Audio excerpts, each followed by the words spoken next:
কথাই বলে মাছে ভাতে বাঙালি। আসসালামু আলাইকুম। গৃহসুখনের নতুন পর্বে আপনাদের সকলকে স্বাগত জানাচ্ছি। আমি আফরোজা চলে আসলাম নতুন আরও একটা রেসিপি নিয়ে। আমার আজকের রেসিপি সরিষা ইলিশ। সরিষা ইলিশ রান্না করতে পারে না এরকম বাঙালির সংখ্যা খুবই কম। আমরা যেহেতু বাঙালি, আমরা সরিষা ইলিশ খেতেও পছন্দ করি, আবার রান্না করতেও পছন্দ করি। তবে এক একজনের রান্নার ধরন এক এক রকম, এক একজনের রান্নার টেস্টও এক এক রকম। তো আজকে আমার রান্নাটা আপনাদের সাথে শেয়ার করি, আমি কিভাবে সরিষা ইলিশটা রান্না করি। গরম গরম সাদা ভাতের সাথে সরিষা ইলিশ খেতে কে না পছন্দ করে, আর সাথে যদি থাকে একটু কাঁচা মরিচ আর কাঁচা পেঁয়াজ, তাহলে তো আর কথাই নেই। তো চলুন আজকের রান্নাটা শুরু করি। আশা করছি আপনাদের অনেক ভালো লাগবে। ভালো লাগলে অবশ্যই আমার চ্যানেলটা সাবস্ক্রাইব করে দিবেন, আর যারা ফেসবুক পেজ থেকে দেখছেন তারা অবশ্যই পেজটাকে ফলো করে দিবেন। এখানে আমি একটা কড়াই নিয়ে নিয়েছি। যে কড়াইটাতে আমি রান্না করব সেই কড়াইটাতে মাছগুলোকে নিয়ে নিচ্ছি। আজকে আমি মোটামুটিভাবে বলা চলে 1.5 কেজি পরিমাণ সরিষা ইলিশ করছি। 1.5 কেজি পরিমাণ মাছ একবারে নিয়ে নিচ্ছি।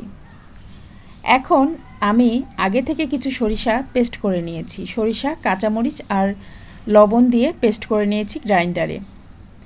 এখানে 2 টেবিল চামচ সাদা সরিষা আর নিয়েছি 4-5টা কাঁচামরিচ আর নিয়েছি একটু লবণ, একসাথে বেটে নিয়েছি। সরিষাটা কখনোই আলাদা আলাদা বাটবেন না, অবশ্যই কাঁচামরিচ আর লবণ দিয়ে বাটবেন, তাহলে সরিষার তেতো ভাবটা থাকবে না। আর দিয়ে দিলাম পেঁয়াজ কুচি মেজারমেন্ট কাপের 1 কাপ পরিমাণ। আর দিয়ে দিয়েছি 1 চা চামচ হলুদ, 1 চা চামচ জিরা আর 1/2 চা চামচ ধনিয়া। এখন সব কিছু একসাথে মাখিয়ে নিব।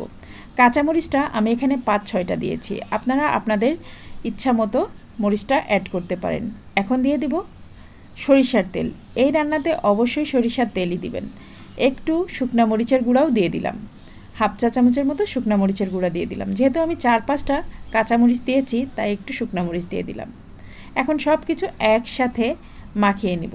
আর মাখিয়ে নেওয়ার পরে সবশেষে দিয়ে দিব ঘানি ভাঙা সরিষার তেল। আমি বেশিরভাগ সময় সরিষার তেলই খাওয়ার চেষ্টা করি এবং খাইও তাই। খুব কম সময় দেখা যায় যে ক্যানোলা অয়েলটা খাওয়া হয়, তবে বেশিরভাগ সময় আমি সরিষার তেলটাই খাই। মাছটাকে ম্যারিনেট করে 10 থেকে 15 মিনিট রাখতে পারেন। আজকে আমি এভাবেই রান্না করে ফেলছি, আজকে আমি আর ম্যারিনেট করে রাখলাম না। তো এখানে আমি মেজারমেন্ট কাপে 1.5 কাপ পরিমাণ পানি দিয়েছি। আর মাছ থেকে বেশ খানিকটা পানি কিন্তু বের হবে, তাই সেই অনুসারে পানি দিতে হবে। যতটুকু ঝোল রাখবেন ততটুকুই পানি দিবেন। এখন এই মাছটা আমি চুলায় বসিয়ে দিয়েছি। রান্না করতে খুব কম সময় লাগে, 10 থেকে 15 মিনিটের মধ্যে রান্না কমপ্লিট হয়ে যায়। 5 মিনিট পরে ঢাকনা খুলেছি, দেখেন রান্নাটা প্রায় শেষের দিকে চলে আসছে। ইলিশ মাছ রান্না করতে খুব বেশি সময় লাগে না, একেবারে কম সময়ে এই রান্নাটা হয়ে যায়। আমি আর 2-3 মিনিট রান্না করব। একটু লবণও টেস্ট করে নিলাম, সব কিছু ঠিক আছে, তবে লবণটা একটু কম মনে হচ্ছিল তাই একটুখানি লবণ দিয়ে নিলাম। ব্যাস, আমার রান্না প্রায় শেষের দিকে। খুব সুন্দর একটা স্মেল বের হচ্ছে। সরিষা ইলিশ খেতে পছন্দ করে না এরকম মানুষের সংখ্যা খুবই কম। আমার বড় মেয়ে ভীষণ পছন্দ করে। আজকে আমি সরিষা ইলিশ রান্না করছি স্পেশালি আমার বড় মেয়ের জন্য, কারণ ও মাঝে মাঝেই সরিষা ইলিশ খেতে আবদার করে, আর আমি করিও। ইলিশ মাছ আমার বাসায় সবচেয়ে বেশি পছন্দ করে আমার বড় মেয়ে। তো আমার সরিষা ইলিশটা কিন্তু রান্না করা হয়ে গিয়েছে। দেখেন কি চমৎকার হয়েছে রান্নার কালারটা, আর সবচেয়ে বড় কথা এটা খেতে খুবই মজা হয়েছে।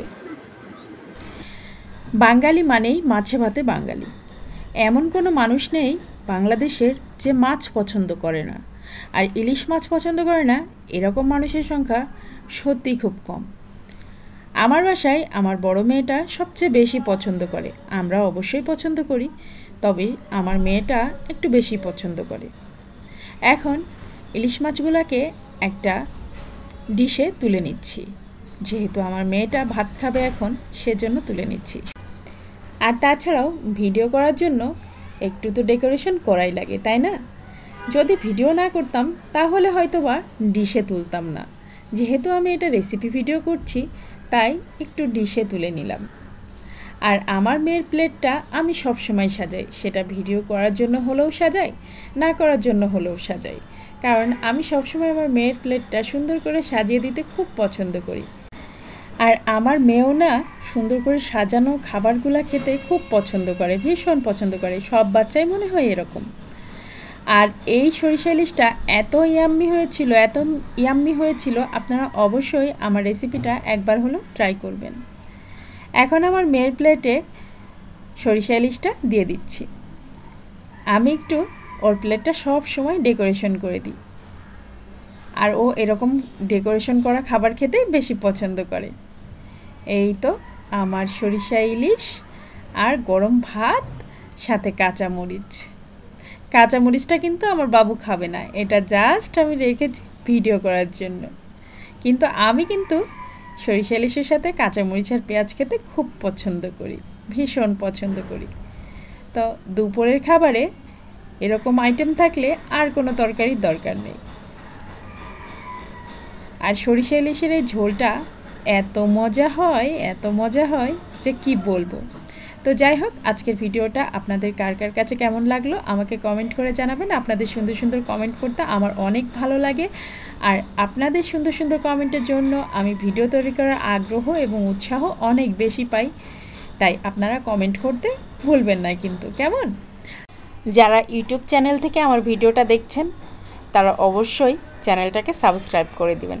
আর যারা অলরেডি আমার চ্যানেলটা সাবস্ক্রাইব করেছেন তাদেরকে জানাচ্ছি অনেক অনেক ধন্যবাদ আমার চ্যানেলটা সাবস্ক্রাইব করে চ্যানেলের সঙ্গেই থাকার জন্য। আর যারা ফেসবুক পেজ থেকে দেখছেন তারা অবশ্যই পেজটাকে ফলো করে দিবেন। এতে করে আমি যে কোনো ভিডিও দিলে তার নোটিফিকেশন আপনার কাছে পৌঁছে যাবে, আর সহজে কিন্তু আপনি আমার নতুন ভিডিওটা দেখে নিতে পারবেন। তাই অবশ্যই পেজটাকে ফলো করে দিবেন এবং ভিডিওটাতে একটা লাইক দিতে ভুলে যাবেন না। আজকের মতো ভিডিওটা শেষ করছি। সবাই ভালো থাকবেন, সুস্থ থাকবেন, নিরাপদে থাকবেন, আর সবাই বাসায় তৈরি খাবার খাবেন এবং সুস্থ থাকবেন, কেমন? সবাই আমার বাচ্চাদের জন্য অনেক অনেক দোয়া করবেন। আল্লাহ হাফেজ।